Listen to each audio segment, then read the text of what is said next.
All right, let's just jump right in.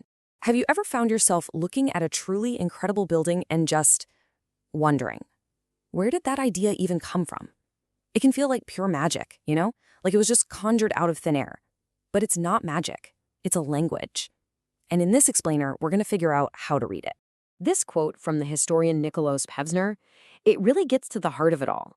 It makes you ask a pretty fundamental question. What's the real difference? What is it that elevates a simple functional structure into something we call architecture with a capital A? I mean, at its most basic, a building just does a job. It gives you shelter. But architecture wants to do more. It has these aesthetic goals. It's designed to make us feel something. So while any old structure can have a simple meaning like, hey, this is where I park my bike, a real work of architecture is communicating on a whole different level. It's more like rich, complex poetry. So if it's a language, how do you learn to speak it? Well, like any language, first you have to learn how to read. And for an architect, that means studying the past. This is all about the power of precedent. A precedent is basically any work from the past. It could be another building, a painting, even a pattern you see in nature that an architect can draw inspiration from. And this is so crucial. Originality in architecture isn't really about inventing something from nothing. It's like the architect Alvaro Siza Vieira once said, architects don't invent anything, they transform reality. And this is a perfect example of what he meant. On the left, you've got this surrealist painting by Giorgio de Chirico. And on the right, a housing block in Milan by Aldo Rossi. The connection is it's undeniable, isn't it? Just look at those deep, repeating arches, the long shadows, those stark walls. It is a clear, direct visual echo. But here is the really important part. Rossi wasn't just copying shapes. He was borrowing the painting's whole vibe, its sensibility. That feeling of a massive, slightly strange and mysterious city where the buildings themselves feel like these silent witnesses to whatever is happening. He didn't just copy it, he appropriated a mood. And this reading of the past can go way deeper than just the surface. Here, a modern design on the left is borrowing its entire geometric DNA from a 17th century plan you see in the center. The architect isn't interested in copying the look. They're borrowing the fundamental logic, the hidden grammar of how all the spaces fit together. And this brings us to what I think is the big aha moment. To actually use a precedent, you first have to take it apart. This is the secret of analysis. And as weird as it sounds, it's one of the most creative things a designer can do. I absolutely love this quote from Professor Jerry Wells. Analysis is designing backwards. Think about that. It totally reframes analysis. It's not some boring academic chore. Nope. It's a form of creative reverse engineering. It's all about taking something apart just to understand the deep down logic that put it all together in the first place. And the main tool for this kind of reverse engineering is something called abstraction. This is just the process of breaking a really complex building down into its most basic, fundamental ideas. You're essentially stripping away all the specific little details to get to the core concept, the design's essential DNA.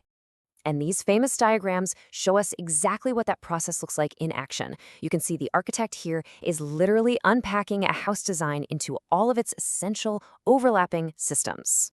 Let's just quickly walk through them. He separates the building's relationship to the land, then the program, that's just the different functions inside, then you have the structural grid, the path you take to move through the space, and finally the building's skin, its enclosure. Now, each of these systems has its own clear logic, but the real magic, that happens where they all intersect and start to influence one another.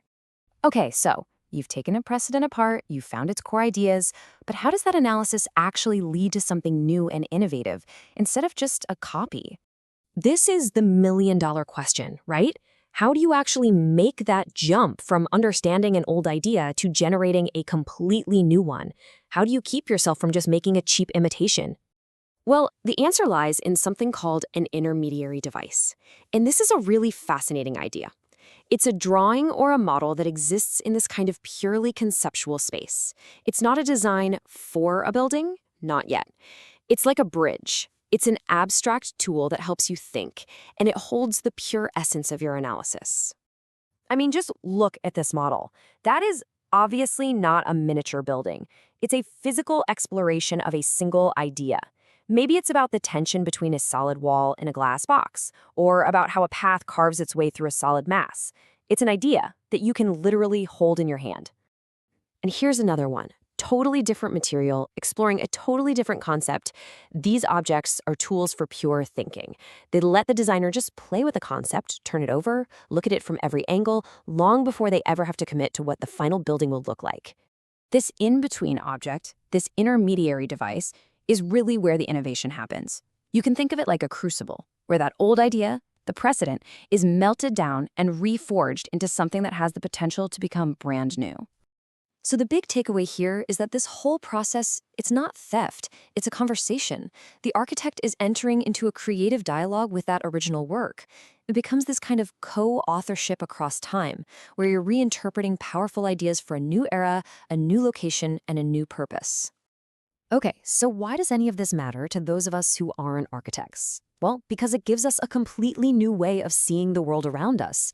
It turns the entire world of buildings into a kind of library.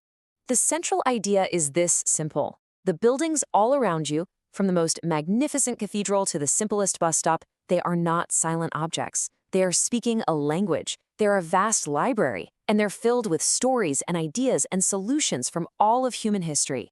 And this whole process we've been talking about, this active analysis and abstraction, that is the key that unlocks the entire library. It lets you see the world not just as a random collection of objects, but as a living, breathing library of ideas that are constantly being reread and rewritten. So I'll leave you with a question. Now that you've been introduced to this language, even just a little bit, take a look around you. What story is the building you're in right now actually telling? What ideas are hidden in its walls, just waiting for you to see them?